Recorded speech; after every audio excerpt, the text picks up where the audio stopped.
चलिए बैठिए।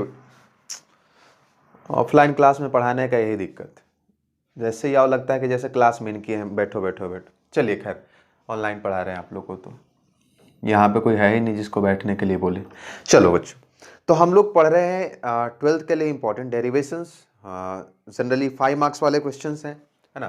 तो आज हम लोग थर्ड डेरिवेशन कर रहे हैं और इसमें मैं आप लोग को बताने जा रहा हूँ electric field intensity due to uniformly charged spherical shell, है ना। Electric field intensity due to uniformly charged spherical shell, uniformly charged spherical shell के कारण इलेक्ट्रिक फील्ड इंटेंसिटी कितना होगा किस पॉइंट पर, ये हम लोग कैसे कैलकुलेट करेंगे, आइए जरा हम लोग समझते हैं। और हमको ऐसा लग रहा है कि ये तिरछा लिखा हुआ है खैर मैनेज कर लेना तुम लोग, ठीक है ना, मैनेज तो करना जानते ही। चलो बच्चों, सबसे पहले हम लोग सीखेंगे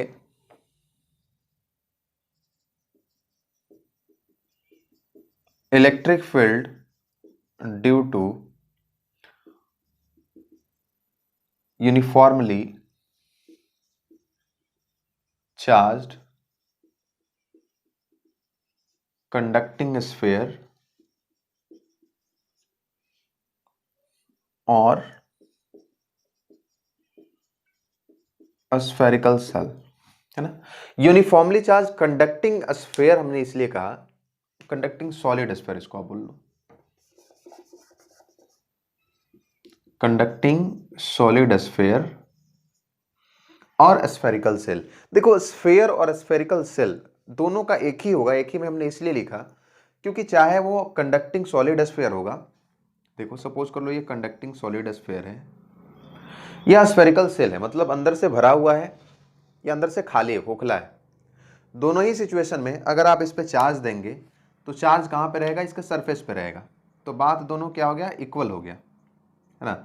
इस पर भी आपने चार्ज दिया है, चाहे वो कंडक्टिंग सॉलिड स्फीयर, हाँ ये ध्यान देना है कि ये कंडक्टिंग स्फीयर होना चाहिए, है ना, नॉन कंडक्टिंग नहीं होना चाहिए। नॉन कंडक्टिंग होगा तो फिर वो अंदर भी चला जाएगा, लेकिन अगर ये कंडक्टिंग है, कंडक्टर है, तो कंडक्टर पे आप जो भी चार्ज देते हैं वो उसके सरफेस पे रहता है, फिर ये सॉलिड भी होगा तब भी चार्ज कहाँ पे रह जाएगा, सरफेस पे ही रह जाएगा। हॉलो है तब तो फिर बात ही वही है ना। इसलिए दोनों के कारण जो होता है कहानी सेम ही होता है, सिचुएशन सेम ही होता है, इसलिए सेम इलेक्ट्रिक फील्ड इंटेंसिटी आता है, इसलिए हमने दोनों को एक ही में लिख दिया यहाँ पे। अब देखिए इसमें हम लोग पढ़ेंगे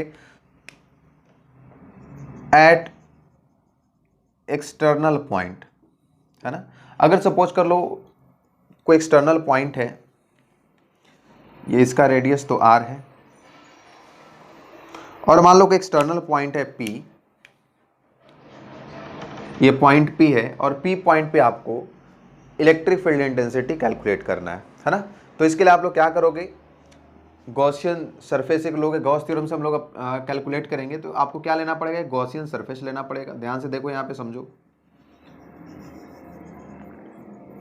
आलस्य को दूर भगाओ और समझो। यहाँ पे डेरिवेशंस याद रखना बहुत जरूरी है, एग्जाम में 5 मार्क्स में आएंगे ये डेरिवेशंस, अगर सही से आप करोगे 5 का 5 मिलेगा, कोई काटने वाला नहीं, ठीक है, एकदम ध्यान से समझो इसको। तो देखो हमने क्या किया, एक गॉसियन सरफेस लिया, जैसा कि करते आए हम लोग, गॉस लॉ आप लोग पढ़े होंगे, यहां से उसका रेडियस जो है वो r है ना। एट एक्सटर्नल पॉइंट कहने का मतलब ही क्या हो गया, r is greater than capital R, ठीक है ना। तो हमने क्या किया, take a Gaussian surface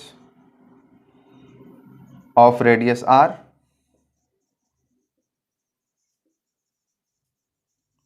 passing through the point, और मान लो कि P पॉइंट पे पूछ रहा है तो P पॉइंट से ये जो सरफेस है वो क्या होना चाहिए, पास होना चाहिए। क्लियर बात है। अब जब हम लोग अप्लाई करेंगे, अब अगर हम लोग अप्लाई करेंगे गॉस थ्योरम अगर हम लोग अप्लाई करेंगे तो क्या कहता है, E dot D S is equals to q enclosed by epsilon naught, है ना। ये तो कहता है Gauss law, integral of E dot D S is equals to q enclosed by epsilon naught. और यहां पर आप देख सकते हैं ये पॉजिटिव चार्ज है, तो इस पॉइंट पे अगर हम लोग देखें इलेक्ट्रिक फील्ड का डायरेक्शन तो ये अवे होगा, और दूसरी बात यहां पर इसके हर एक पॉइंट पे जो इलेक्ट्रिक फील्ड का जो डायरेक्शन है वो तो अवे होगा ही, साथ ही साथ जो एरिया वेक्टर है उसका भी डायरेक्शन क्या होगा, in the same direction of electric field होगा। तो ds छोटा सा एरिया अगर हम लिए तो उसका डायरेक्शन भी क्या होगा, इलेक्ट्रिक फील्ड की तरफ ही होगा, मतलब दोनों पैरेलल डायरेक्शन में है, और पैरेलल डायरेक्शन में होने की वजह से क्या होगा, दोनों के बीच का एंगल क्या होगा, 0 डिग्री होगा। तो यहाँ पे हम लोग लिख सकते हैं, यहाँ पे E डॉट डी एस देखिए simple, E dot D s को हम लोग लिख सकते हैं E D S cos theta is equals to क्या हो जाएगा बच्चों, q enclose by epsilon naught. मतलब क्या हो जाएगा, E D S cos zero is equals to q enclose by epsilon naught. मतलब क्या हो जाएगा, E डी एस, क्योंकि कॉस जीरो का वैल्यू तो 1 हो जाएगा, is equals to q enclosed. इस सरफेस के अंदर कितना चार्ज आया है, जितना इस पर टोटल चार्ज है ना, टोटल का टोटल तो इसके अंदर ही हो गया ना, अरे बात समझ में, टोटल का टोटल क्या हो गया, इसके अंदर ही आ गया, क्योंकि इसी के अंदर पूरा है, पूरा का पूरा चार्ज है। तो टोटल चार्ज मान लो कि Q था उस पर, तो ये क्या हो जाएगा, Q बाई एप्सिलॉन नॉट, है ना। अब देखो सिंपल सी बात है, ये जो डिस्टेंस है, ये इस पे, ये जो सरफेस है, इस पर हर एक पॉइंट जो है वो यहाँ से कितना डिस्टेंस पे है, फिक्स डिस्टेंस पे है, that is equal to r। तो हर एक पॉइंट पे, इसके हर एक पॉइंट पे, यहाँ यहाँ यहाँ यहाँ यहाँ, चाहे कोई भी पॉइंट ले लो, हर एक पॉइंट पे क्या है, इलेक्ट्रिक फील्ड का जो इंटेंसिटी होगा वो क्या होगा, सेम होगा, क्योंकि सेम डिस्टेंस पे है। तो E को, E कहने का मतलब E क्या हो गया, कांस्टेंट, इसको हम लोग बाहर कर सकते हैं। तो E integral of ds is equals to क्या हो जाएगा, Q बाई एप्सिलॉन नॉट। ऐसा हमने क्यों किया, क्योंकि चलो इसको अंदर हम लिख लेते हैं, मैनेज करो, as same at every point on the surface, है ना, कांस्टेंट है वो। सिंपली क्या हो जाएगा, E, और ds क्या है, छोटा सा एरिया है, उसको इंटीग्रेट करोगे तो पूरे का एरिया आ जाएगा। तो पूरा का एरिया क्या हो जाएगा, 4 pi r square, 4 pi r square, है ना। ये स्फेरिकल है ना, यहाँ तो 2D है इसलिए दिख रहा है कि ये प्लेन में है, सर्कुलर है, बल्कि जबकि सर्कुलर है नहीं, वो स्फेरिकल है इस तरीके से। तो a into 4 pi r square is equals to क्या हो जाएगा, क्यू बाई एप्सिलॉन नॉट। तो electric field is equals to क्या हो गया, q divided by 4 pi epsilon naught into r square. इसको आप सिंपली कह सकते हो 1/4 पाई एप्सिलॉन नॉट क्या होता है, ये k के बराबर हो जाएगा। तो E इज इक्वल्स टू क्या हो जाएगा, के क्यू बाई आर स्क्वायर, है ना। मतलब कहने का ये सिंपली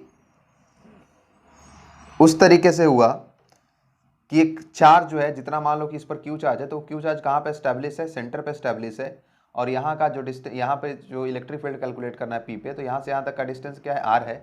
तो सिंपली क्या हो जाएगा, के क्यू बाई आर स्क्वायर।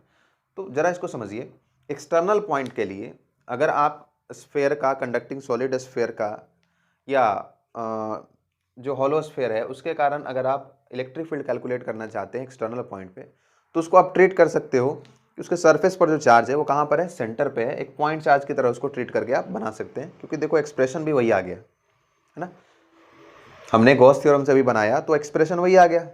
अगर हम लोग ये मानते हैं कि ये चार्ज जो है वो पॉइंट चार्ज यहाँ पे है, सेंटर पे है, और यहाँ से यहाँ तक का डिस्टेंस आर है, तो इलेक्ट्रिक फील्ड यहाँ का क्या होता है, के क्यू बाई आर स्क्वायर होता, इसके इक्वल ही आ जाता। आ रही बात समझ में, 100%। चलिए नोट कीजिए पॉज करके, और हम लोग देखते हैं अब सरफेस पे, अगर सरफेस की बात होगी तो एट सरफेस पॉइंट, या सिंपली आप सरफेस कह सकते हैं, एट सरफेस, मतलब आर इस बार क्या हो जाएगा, इज इक्वल टू आर हो जाएगा, है ना। मतलब ये जो पॉइंट है वो बाहर ना होकर के, मान लो कि यहाँ पे अब पॉइंट आ गया, एक पॉइंट है, सपोज कर लो ये पी डैश पॉइंट है यहाँ पे, है ना। तो फिर से वही बात होगी, take a Gaussian surface of radius R, इसका तो रेडियस आर हो जाएगा, कैपिटल आर हो जाएगा, है ना, यहाँ से यहाँ passing through the point P dash. तो now E dot D S is equals to q enclose by epsilon naught. Obvious सी बात है, E D S cos theta is equals to क्या हो जाएगा, q enclose by epsilon naught, same कहानी है। E D S cos zero, है ना, यहाँ पर भी क्या होगा, इलेक्ट्रिक फील्ड आउटवर्ड होगा, और एरिया वेक्टर भी जो होगा वो भी आउटवर्ड होगा, दोनों सेम डायरेक्शन में होगा, इसलिए थीटा का वैल्यू 0 डिग्री। तो Q enclose by epsilon not. इसके अंदर भी सरफेस पे पूरा चार्ज कहाँ पे है, सरफेस पे, और हम लोग सरफेस पे गॉसियन सरफेस लिए हुए हैं, तो पूरा का पूरा चार्ज क्या है, अभी भी उसके कब्जे में है, उसके अंदर है। तो E D S is equals to क्या हो गया, q by epsilon naught, q enclosed, total charge enclose हो गया है तो क्यू हो गया q by epsilon naught. Simply यहाँ पे क्या हो जाएगा, E D S is equals to q by epsilon naught. E क्योंकि हर एक पॉइंट पे इलेक्ट्रिक फील्ड क्या होगा, सेम होगा, है ना। तो ई इंटू डी एस, है ना। अब एरिया को, ये सपोज करो छोटा सा एरिया था यहाँ पे, अब पूरे को इंटीग्रेट करेंगे, उसको छोटे छोटे एरिया को इंटीग्रेट करेंगे यहाँ से यहाँ तक का, है ना। तो टोटल एरिया आ जाएगा। टोटल एरिया क्या है, 4 पाई आर स्क्वायर। यहाँ पे आर कैपिटल आर लिखेंगे, रेडियस के इक्वल होगा क्योंकि q by epsilon naught. Simply एक ही कहानी होगा, यहाँ पे क्या आ जाएगा, आर कैपिटल आर आ जाएगा।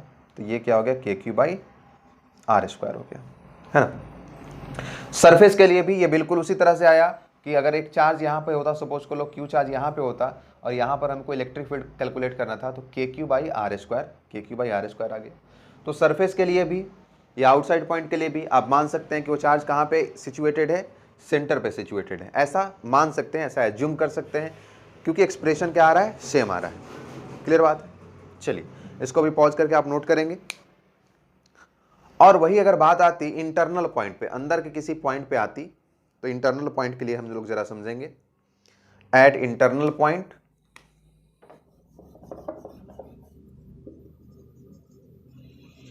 मतलब r is less than r, है ना। मान लो कि कोई पॉइंट है यहां पे p डबल डैश पॉइंट है ना। तो इससे गुजरता हुआ भी क्या करोगे, एक गॉसियन सरफेस लोगे जिसका रेडियस क्या है, यहाँ पे r है, और r का जो वैल्यू है वो लेस देन कैपिटल R है, रेडियस से छोटा है ना। ये जो सरफेस वाला जो रेडियस है उससे छोटा है। तो हमने लिया Q enclose by epsilon not की बात आती है, यहाँ पर भी क्या होगा, सब डायरेक्शन और डायरेक्शन सेम होगा, ई और डी एस का। लेकिन जैसे ही बात आती है ई डॉट डी एस की, क्यू इनक्लोज की जब बात आती है, तो ये क्या हो जाता है बच्चों, जीरो हो जाता है, क्योंकि इसके इस गॉसियन सरफेस के अंदर तो कोई चार्ज ही नहीं है, चार्ज तो सारा का सारा सरफेस पे है ना। तो इससे इनक्लोज तो कुछ हुआ ही नहीं। अरे हाँ कि ना भाई, इसके अंदर तो कुछ आया ही नहीं ना, खाली रह गया झोली। तो झोली खाली रह गया तो इसका मतलब कोई चार्ज इसके अंदर है ही नहीं। तो क्यू इनक्लोज का वैल्यू क्या हो गया, जीरो हो गया। तो क्यू इनक्लोज का वैल्यू जीरो हो गया। अरे क्या हो गया मुंह को, वैरू इनक्लोज चार्ज का वैल्यू क्या हो गया, जीरो हो गया। इसका मतलब ये चार्ज क्या हो गया, zero. Q enclose by epsilon naught मतलब जीरो बाई एप्सिलॉन नॉट क्या हो जाएगा, जीरो हो जाएगा। तो ये क्या आ गया, ये जीरो आ गया इधर। तो इलेक्ट्रिक फील्ड क्या आ जाएगा, जीरो आ जाएगा, है ना। इलेक्ट्रिक फील्ड, कोई इलेक्ट्रिक फील्ड इसके इंटरनल पॉइंट पे नहीं होगा, है ना। इलेक्ट्रिक फील्ड इंटरनल पॉइंट पे क्या होगा, जीरो होगा। तो ये एक्सप्रेशन आप लोग याद रखेंगे, ये डेरिवेशन आप लोग याद रखेंगे, एग्जामिनेशंस में आ सकते हैं। कितना नंबर, 5 इसलिए डेरिवेशन बढ़िया से पढ़ो, अभी से मेहनत करो, डेली एक दो डेरिवेशंस याद करने का कोशिश करो। वीडियोस में तो देख ही रहे हैं आप, लिखने का प्रयास करो, याद रखने का कोशिश करो, बार बार रिवीजन करते रहो, तभी डेरिवेशंस याद रहेंगे, एग्जामिनेशंस में आएंगे ही आएंगे 100%। ठीक है, हम लोग मिलते हैं अगले क्लास, अगले वीडियो। बड़ा कन्फ्यूज़न है, क्लास ऑफलाइन क्लास, अगले वीडियो में हम लोग मिलते हैं। और उसमें हम लोग बात करेंगे electric field due to uniformly charged non conducting sphere, है ना। नॉन कंडक्टिंग स्फीयर होगा, सॉलिड स्फीयर नॉन कंडक्टिंग होगा, उसके कारण हम लोग कैसे इलेक्ट्रिक फील्ड कैलकुलेट करेंगे, क्योंकि ये तो सॉलिड कंडक्टिंग स्फीयर का था, है ना, या non conducting sorry solid conducting sphere का था, या स्फेरिकल सेल का था यूनिफॉर्मली चार्ज्ड। ये कंडक्टिंग का है, मतलब कंडक्टर का है। और अगले वीडियो में हम लोग पढ़ेंगे non conducting solid spherical sphere non conducting solid sphere जो कि यूनिफॉर्मली चार्ज्ड हो, उसके बारे में हम लोग इलेक्ट्रिक फील्ड कैलकुलेट करना सीखेंगे। ध्यान से पढ़िए आप लोग, मिलते हैं हम लोग अगले वीडियो में। Okay, thank you.